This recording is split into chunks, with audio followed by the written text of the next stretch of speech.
right, here we are, man. We got it. We're doing the podcast now. I know it, man. This is exciting. Okay, so my name is Adam Schreiner. I am the co-host here with Matthew Hartz.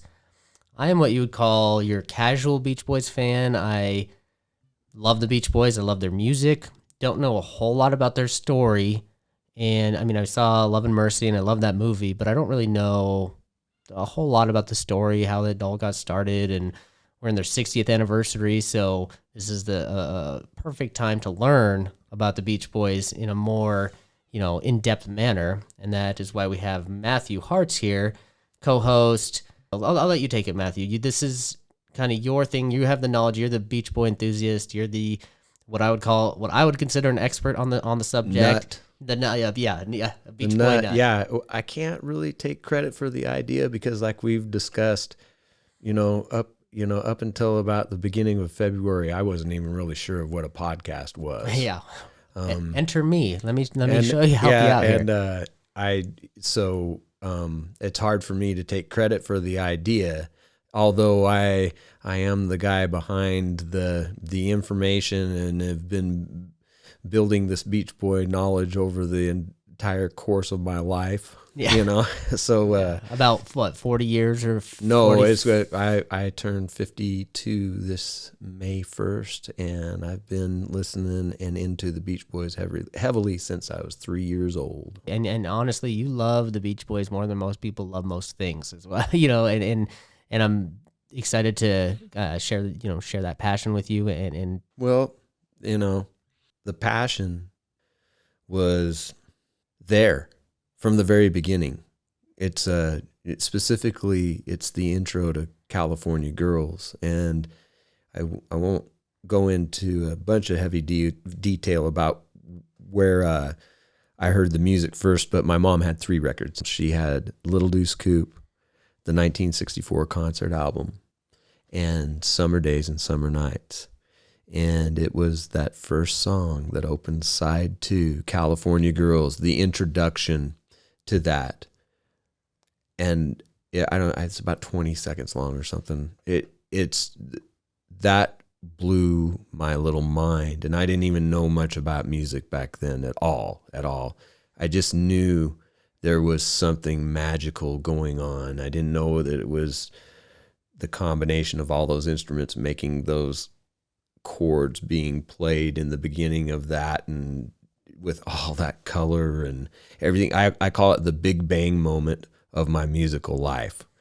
And really, the Beach Boys, the Wilson brothers especially, they've impacted my life in a way that's, goes beyond the music even. There's the issues that Brian has famously struggled with depression, which I have a history of that I've had all my life. I've found out, and I very much feel that Brian's music spoke to me, and I think it spoke to me in a magical way through particular types of chords and chord progressions and things like that.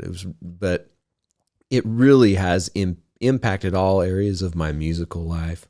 But then I also resonate with the mental issues, and even some of the stuff that the other guys had to go through, the dependency issues and all that stuff. And so their whole story seems to just resonate with my life in a very, very big way. And they're never far away. I tell fellow musicians, I've got a buddy. He asked me something about how big is the influence of the Beach Boys on your music deal? And I said, I take a little bit of the Beach Boys into everything I do, whether it's playing swing fiddle or, playing in a bluegrass band or playing in a rock and roll band that's not doing Beach Boy music. I still use ideas from Brian's music and writing and tricks and stuff like that in those other kinds of music. And so it does really influence my whole musical life, whether people know it or not. Right. And so you have, I know that, maybe the idea of a podcast wasn't what you had in mind, but you definitely have wanted to share the Beach Boys story, right? I've actually thought about writing books before. There's already been some amazing books written, stuff that I really admire. And hey, a podcast is way better than writing a book. Trust me, I wrote a little 100-page book, and only 100 pages. There's a lot of work that goes into it. A lot easier to hop on a couple microphones and tell the story that way. Right. But anyway, you can still get that same purpose out through this medium. I know as we go further into this endeavor, it's becoming apparent to me that this is a way to tell that story in an amazing way. I mean, we're down here in my Beach Boys sanctuary is what I call it down here. And this project did not start because I had any plans of doing any of this stuff. This is a what you called a passion project, or it was a way for me to immerse myself in the Beach Boys. And another thing that's so special, especially this year, we're doing this in the year that is the 60th anniversary of the Beach Boys' first record being released. So we're calling it the 60th anniversary of the Beach Boys. And I am so happy to be part of the energy that's already out there. I see a lot of folks, since we've started doing this, we've done a little bit of research, and there's a lot of people doing some really great things. And my hat's off to all of them and all of the wonderful knowledge and attention they're bringing in, and we want to be part of that program, right? Yeah, and I mean, we're all fulfilling the same purpose. Yes, they're all absolutely. They're all working towards that same goal of keeping this music alive and keeping the awareness on the Beach Boys and the awareness on the brilliance of them and all that. To continue my mission statement, I was thinking about a few weeks ago is trying to bring more attention to Brian's incredible music. That's already been done in a way that I had hoped many years ago.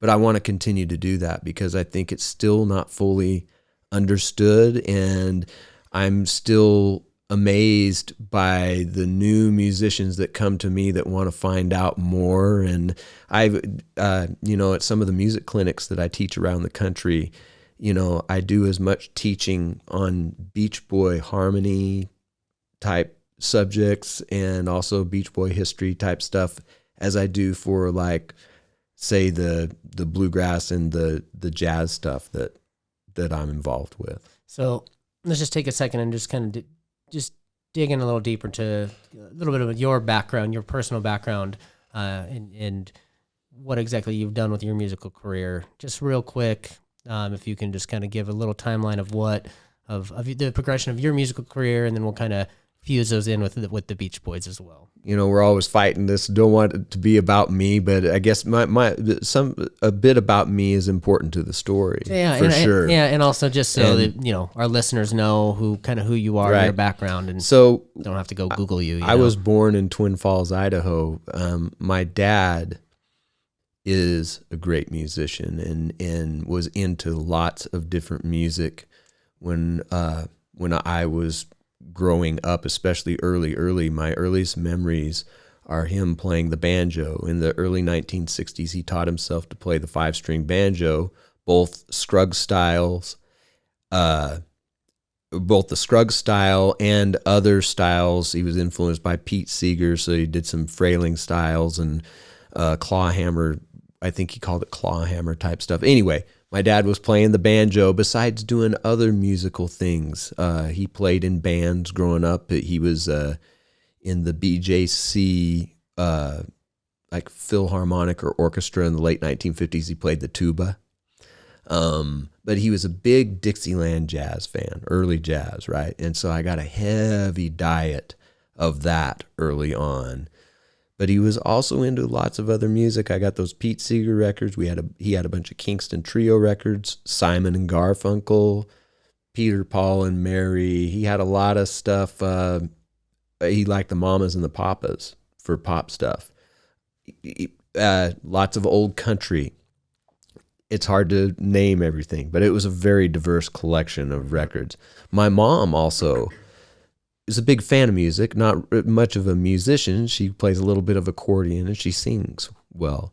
But she had the 3 Beach Boy records. And I've always wondered, and I've even tried to get out of her why she bought 3 Beach Boy records, what resonated with her about the Beach Boys. And I think that's a big part of what we're doing here, because she's not a musician. and especially with all these years to look back in hindsight, Yeah. So these were her records. I heard them along with everything else in their collection, but I really resonated. I didn't know what it was. I just absolutely fell in love. I just remember it, the way it made me feel. And it was those opening chords to California Girls, or whether it was the Ballad of Old Betsy on Little Deuce Coupe, or another beautiful progression in one of those tunes or something like that. It just did something to me. I saw things. I closed my eyes and listened to those records, and I knew something magical was going on. And so the depth of it was evident to me even at 3 or 4 years old. About that same time, Dad started me on banjo, not to really play banjo, but my hands were so small and the banjo neck is really skinny, right? And so I'd actually play with this part of the banjo down on this other side of me and just play up on the neck. He wanted me to be able to play chords on something so I could learn about chords, because he knew that was a big part of music. And I often look at that moment and realize how lucky I was to have the dad that I had that introduced. He introduced some big picture music things to me at a very young age that I benefited hugely from.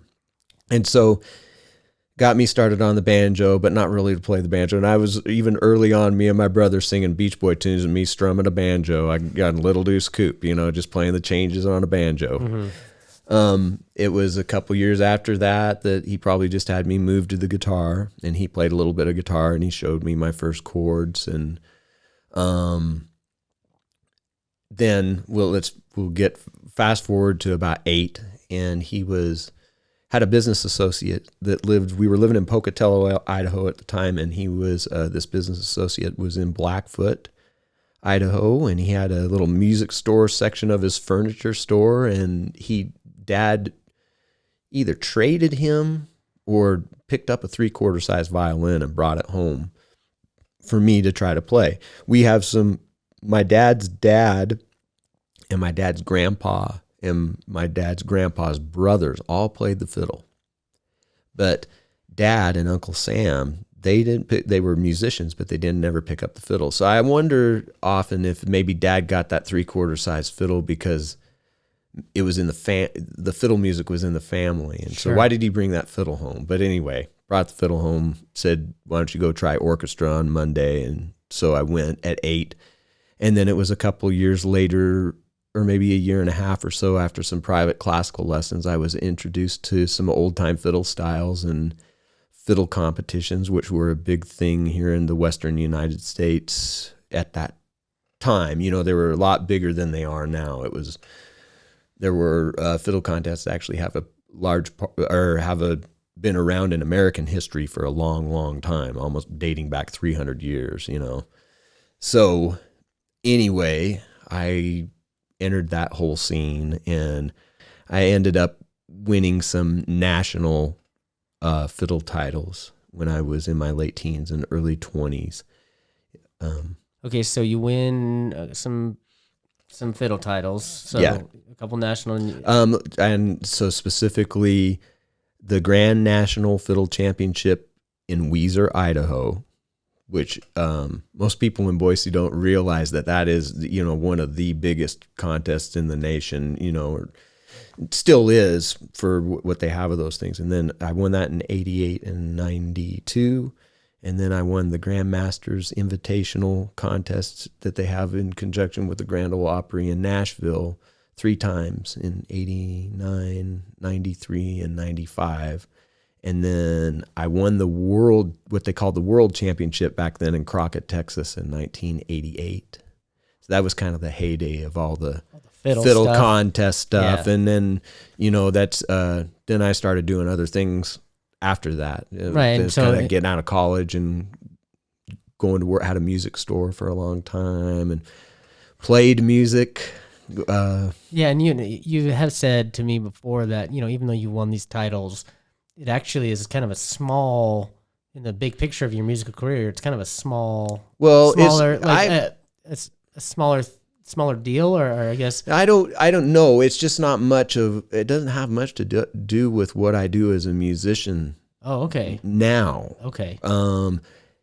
And I think some people will learn my or know my history only knowing those things, and I think that for that reason, they think some people think that's all I do. Oh, it's just fiddle play because the fiddle, yeah, okay. And because of that, and which is understandable. Yeah, I mean, I'm assuming you probably are known in that community as a incredible musician, but you also say that you've actually done a lot of jazz and since then, right? Yeah, different styles of like swing and jazz. There's a type of jazz music that it started in Texas called Western swing that I've studied quite a bit, and most of the jazz that I play is kind of associated with that. That swing, I mean, but it's all kind of the. Well, I mean, you played kind of a swinging violin version of a Beach Boys tune or two, and it's pretty fun. Yeah, that swing is it's something about that swing, is just a good time. Yeah. Okay, so let's let our listeners know what they can expect from listening to the In My Beach Boys Room podcast. And you have me, the casual fan, like we had said.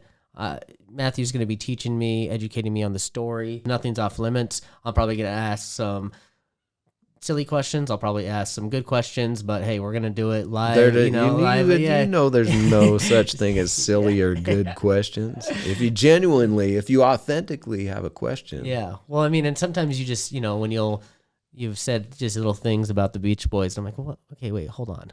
Elaborate on this. And so there's going to be a lot of that. No, where I'll probably be, halting Matthew to be like, okay, wait. Tell me a little more about that. So that's kind of what you can expect from the role of me being, the casual fan that wants to learn more, and Matthew being the expert enthusiast that knows the things that I want to know. Yeah, exactly.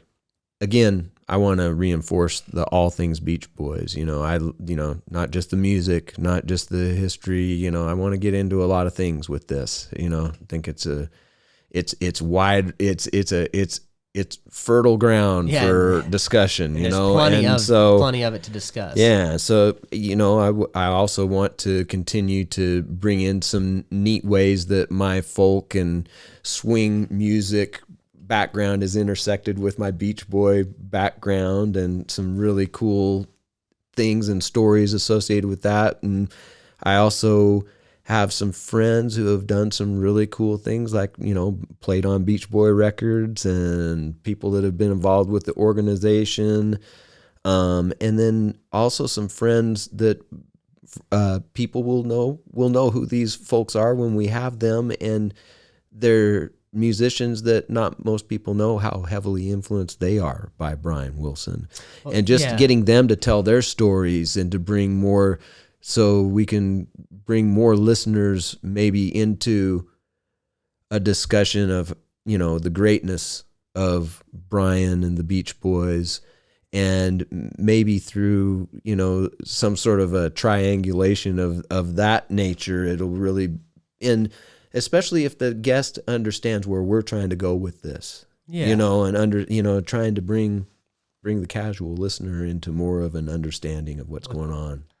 Almost all the good musicians that I know, whenever I talk about the Beach Boys, Brian Wilson. Yeah. Like he's definitely up on a pedestal in the from a musician's standpoint, and it kind of seems just in the few times I've mentioned it already that percentage wise that kind of seems to be pretty high up there. That he just is well respected, and even to.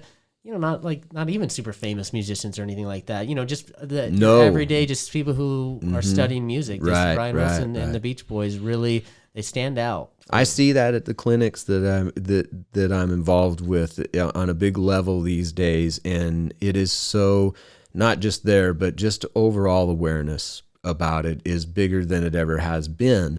It's just too good. It's too good to not be discovered by great musicians. Yeah. When they're exposed to it, it's almost without fail. Yeah. I've seen there's a few people that don't resonate with it for what I call textural reasons, you know, you know, and hey man, everybody has their own flavor of ice cream, man. I get that, all that, but I've never met anybody but an idiot that denied that it had value. Sure. In that community. Yeah, right? yeah, exactly. Well, like even if they don't like it because it's not their flavor, doesn't mean that they don't. You know, like it's still a very they can recognize it's well-made flavor. Or And the other thing that's so cool about what we're doing is that you have you as the musician and me as, and I love music but I'm not. I can't call myself a musician. I don't play an instrument. So it's cool that we have this dynamic of someone like you that is a musician and knows how